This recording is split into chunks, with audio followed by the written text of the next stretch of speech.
안녕하십니까. 현대투자연구소 송조입니다. 최근 삼성전자 주가가 역사 신고가를 돌파하면서 대만의 TSMC 그리고 도저히 넘볼 수 없었던 인텔의 시가총액마저도 제끼면서 시가총액 350조를 넘어서고 있습니다. 오늘 방송은 삼성전자가 비메모리 성장성을 바탕으로 향후 시가총액 100조 원을 넘어설 것이라는 나름의 소신에 근거해서 방송을 준비해 봤습니다.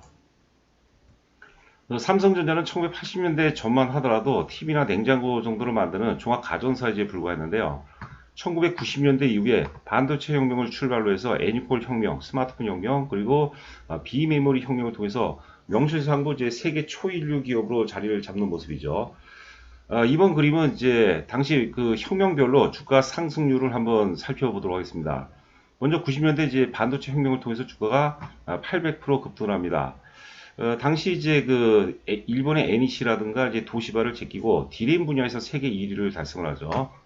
애니콜 혁명도 굉장히 의미가 있죠. 기존의 어떤 그 유선에서 무선 통신 혁명으로의 어떤 그 혁명 과정이라고 봐야 되겠고요. 스마트폰 혁명 그리고 4차 산업혁명은 실질적으로 이제 2016년서부터 이제 시작이 됐다고 봐야 되거든요. 앞에 이제 그 반도체 혁명을 통해서 이제 800% 그리고 애니콜 혁명이 540%, 스마트폰 혁명이 이제 400%라는데요. 4차 산업혁명 과정에서 지금 대략 한 130% 정도 주가가 올랐고요. 특히 이제 역사적 고점 돌파 이후부터는 본격적으로 비메모리에 대한 어떤 성장성이 반영이 되는 그런 과정이 아닌가 생각됩니다. 지금 삼성전자 주가가 대단한 것은 뭐냐면요. 2018년도 영업이익 기준으로 58조 8천억이었는데요. 2019년도 예상 영업이익이 27조에 불과하거든요.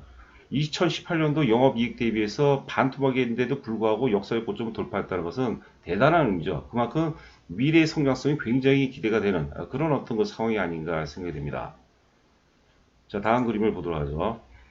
이번 그림은 일본 반도체 역사의 어떤 그 영역의 역사라고 이렇게 표현을 해놨는데요. 역으로 이제 그 한국 반도체 산업의 어떤 그 성장 과정이라고 우리가 또 해석을 해야 되겠죠. 간략하게 요약을 해야 된다면 1990년대 삼성전자가 도시바를 제끼고 세계 디램 1위를 이제 쟁탈을 하죠. 그리고 1990년대 보면 이제 NEC하고 히타치와 통합을 해서 엘피다를 설립을 하는데 2012년도 이제 엘피다가 파산이 되죠.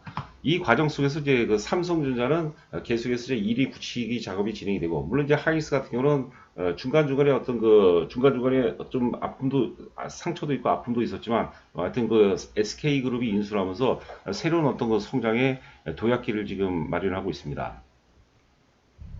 이번 그림은 삼성전자의 그 장기 월봉 차트입니다. 보시면 이제 중간 경계선이 3만 원으로 되어 있는데 3만 원은 3차 산업의 기준으로 바라보게 되면 이제 천정이라고 볼 수 있지만 4차 산업혁명의 어떤 그 패러다임을 바라보게 되면 이제 바닥이라고 봐야 되겠고요. 앞서 설명해 드린 바대로 4차 산업혁명의 출발점이 이제 2016년이라고 봐야 되고요. 2016년도에 주가가 이제 오른 과정에서는 철저하게 이제 그 메모리 기준으로 올라간 거죠. DRAM과 그다음에 낸드 플래시로 올라간 거죠. 대략 영업이익에서 차지한 비중이 대략 한 74% 정도 차지했거든요. 그런데 지금 이제 최근 이제 역사 고점을 돌파하는 그런 시점서부터는 본격적으로 이제 그 비메모리 어떤 성장성으로 주가가 이제 계속해서 전개가 될 가능성이 높다고 보는 거죠. 자, 아울러서 이제 그 주가가 아래 이제 글을 보시면 주가가 역사적 고점, 역사적 신고가를 돌파하게 되면 관성과 가속도의 법칙이 작용합니다. 관성의 법칙이라는 것은 움직이는 물체는 계속해서 동일한 방향으로 움직이려 하는 그런 속성이 있죠. 그리고 이제 가속도의 법칙은 주가가 오르면서 이제 가수요가 이제 개입된다고 봐야 되기 때문에 그렇기 때문에 이제 그 매수가 매수를 강화시키는 그런 단계가 연출될 가능성이 높다고 보고요. 2016년도서부터 이제 2017년도 11월까지 주가가 이제 급등을 했는데 이 상승의 속도보다 좀 더 가파르게 올라갈 가능성이 굉장히 높지 않을까 이렇게 그 생각이 되고 있습니다. 이번 그림은 이제 필라델피아 반도체 지수입니다. 사실 그 뭐 삼성전자라든가 하이닉스, 특히 IT 섹터하고 굉장히 밀접한 그런 지표라고 이제 봐야 되겠는데, 과거 2000년 초에 전 세계적으로 이제 닷컴 열풍 혹은 이제 벤처 열풍이 있었지 않았습니까? 그때 당시 이제 그 지수로 따지면 1362포인트가 고점이었는데 3차 산업의 기준으로 바라보게 되면 1360포인트가 천정이지만 4차 산업혁명의 어떤 그 패러다임으로 1362포인트를 바라본다면 바닥이라 봐야겠죠. 그리고 바닥 이후에 주가가 많이 오른 상태가 아닙니다. 그렇기 때문에 우리가 크게 부담 가질 필요는 없다. 이렇게 우리가 해석을 하시면 될 것 같습니다. 자, 그리고 이제 2017년도서부터 주요 반도체 업체의 투자 규모를 보게 되면요. 그림 보시면 이제 그 삼성전자, 인텔, 하이닉스, TSMC 그리고 마이크론 순으로 되어 있는데요. 삼성전자가 압도적으로 투자 금액이 많죠. 그 메모리든 비메모리든 반도체 시장은요, 그 인풋 대비 아웃풋이 나오는 거죠. 그래서 투자 금액이 많을수록 그만큼 이제 경쟁력을 더 확보할 수 있다 이렇게 보시면 될 것 같고요. 그리고 이제 2030년까지 비메모리 분야에 이제 133조를 투자한다고 봐야 되겠죠. 그래서 투자 금액으로 봤을 때는 충분히 삼성전자가 어떤 그 TSMC마저도 제끼고 어떤 시가총액 기준 1차적으로 TSMC를 뭐 제친다 안 제친다를 떠나서 시가총액 100조 정도는 충분히 달성할 수 있지 않을까 생각이 됩니다. 2018년도에 이제 영업이익이 58조 8천억이었다고 앞서 이제 말씀드렸는데요.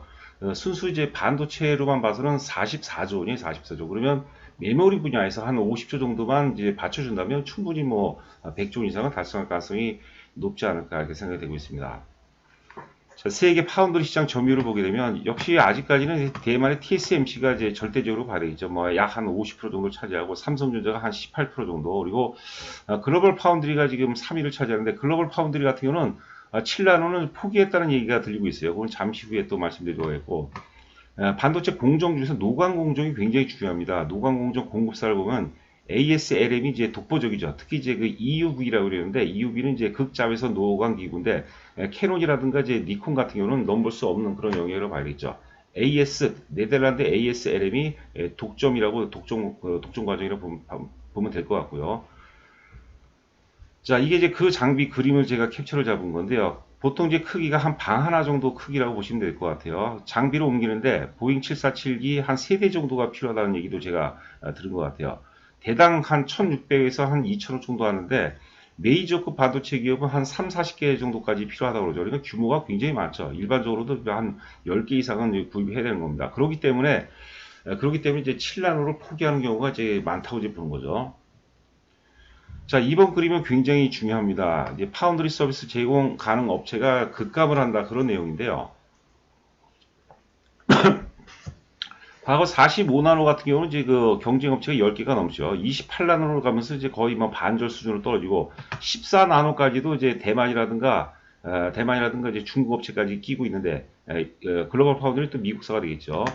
7나노급 인텔은 사실 여기 반도체 점유율, 파운드리 점유율 현황 보면 인텔은 나오지도 않고 있어요. 인텔은 굉장히 규모가 적기 때문에 의미가 없고, 7나노 이상에서는 결과적으로 이제 그 삼성과 TSMC 간의 싸움이다 이렇게 보시면 될 것 같고, 지난 1월 6일 날 그 신문 기사에서 나온 얘기죠.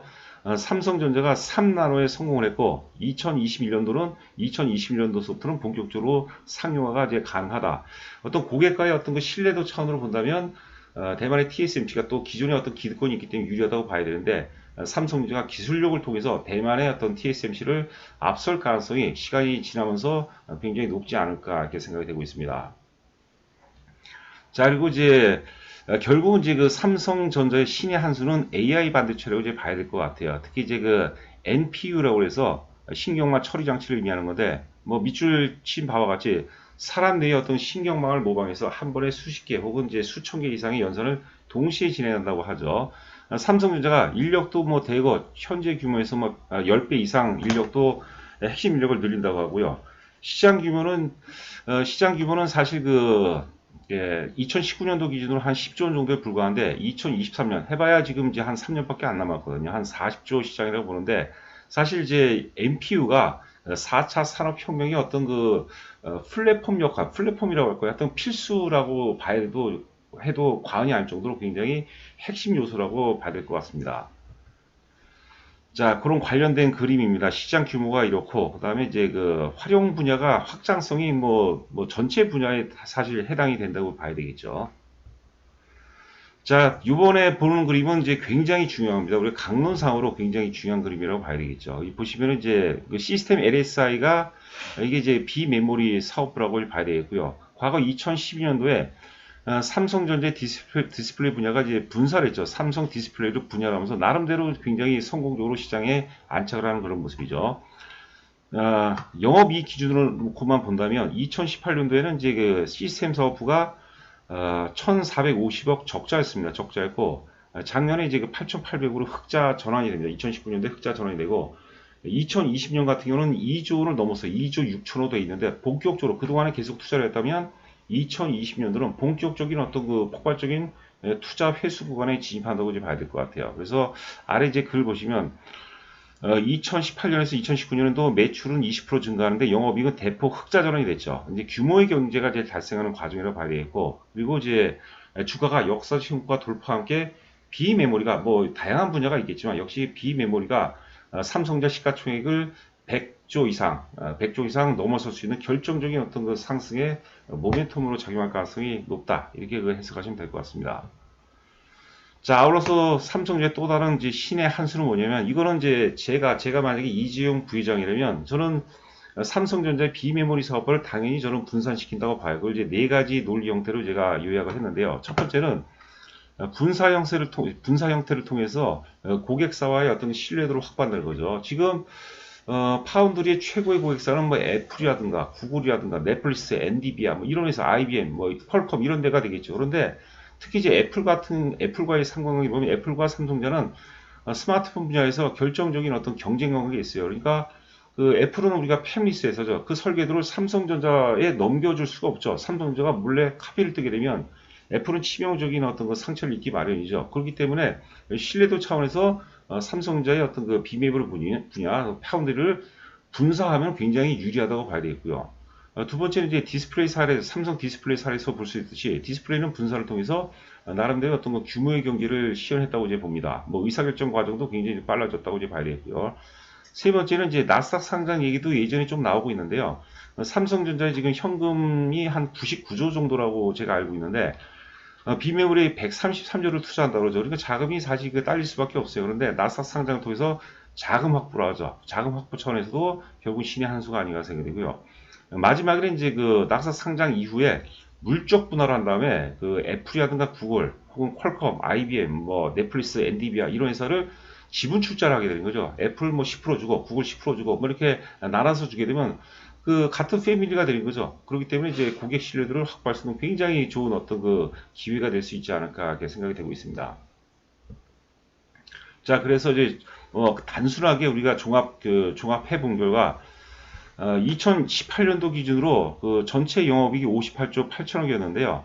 반도체 부분, 그러니까 이제 D램하고 이제 그 낸드 플래시 분야가 44조 원이었거든요. 거의 한 70% 이상을 차지했는데, 향후 비메모리가 한 56조 정도 지원을 해준다면 영업이익 100조 혹은 그 이상은 현실적으로 충분히 달성 가능하다는 그런 주장입니다. 비메모리를 우리가 조금 더 세분화해 볼 필요가 있는데, 일단 파운드리 분야가 굉장히 크다고 봐야 되겠고요. 모바일용 AP 시장도 어플리케이션도 굉장히 크고요. 이미지 센서도 지금 이미지 센서 시장은 소니가 시장 점유율이 약 한 50% 정도 차지하고 삼성전자 한 20% 정도 차지하는데, 기술력을 보면요. 삼성전자 기술이 훨씬 앞섭니다, 여러분들. 그 관련 자료들 인터넷 통해서 찾아보시면 우리가 쉽게 알 수가 있을 거예요. 이미지 센서는 사실 굉장히 중요한 어떤 요인이라고 봐야겠고요. MPU 같은 경우도 이제 그 앞서 이제 우리가 강조를 많이 해드렸고요. 차량용 반도체도 우리가 주목할 필요가 있을 것 같습니다. 지금 사실 4차 산업혁명 과정에서도 어떤 그 차량용 반도체 시장은 굉장히 그 규모가 커지고 있고요. 특히 제가 몇 년도는 기억이 안 나고 있지만 그 하만을 인수했죠. 하만을 인수했는데 하만을 10조 원에 인수해서 특히 이제 차량용 전장 부품 반도체 시장에 어떤 굉장히 어떤 그 지금 점유율은 다소 한 2, 3위 정도로 3위, 4위 정도 떨어지고 있지만 여기서 독보적인 어떤 그 성장세가 예상이 되고요. 지금 5G 때도 우리 대한민국 처음 이제 작년에 2019년도에 열어가고 있는데 5G 통신 칩 시장도 세계의 어떤 그 상위권으로 어떤 그 시장 자리매김할 가능성이 굉장히 높지 않을까 생각되면서 영업이익이 충분히 100조 원 달성이 가능하다.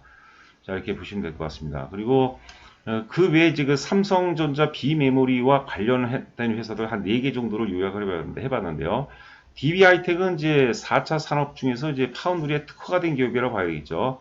2005년도 역사의 고점이 28,000원인데 살짝 돌파 이후에 다소 지금 현재 좀 약간 눌림목 조정을 받고 있는 것 같아요. 뭐 충분히 돌파 가능하다고 봐야 되겠고요.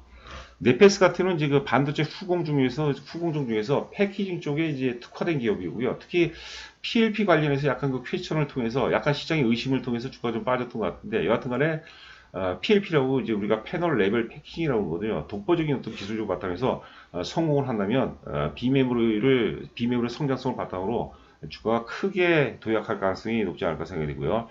SF 반도체는 이제 삼성전자 지분을 추천해서 역시 그 반도체 패키징에 특화된 그런 기업이라고 알겠고, AD 테크놀로지 같은 경우는 다소 좀 투기적으로 움직이는 것 같지만 기존에 이제 그 AD 테크놀로지는 우리가 팹리스 회사라고 봐야 될 것 같아요. 그런데 기존에 이제 TSMC와의 어떤 계약 관계에서 계약을 파기라고 삼성전자 계약을 맺었거든요. 그렇다면 어떤 그 삼성전자와 어떤 그 결정적인 어떤 벤더 관계로서 삼성전자의 성장과 함께 성장의 기회를 같이 할 가능성이 높지 않을까 이렇게 생각이 됩니다.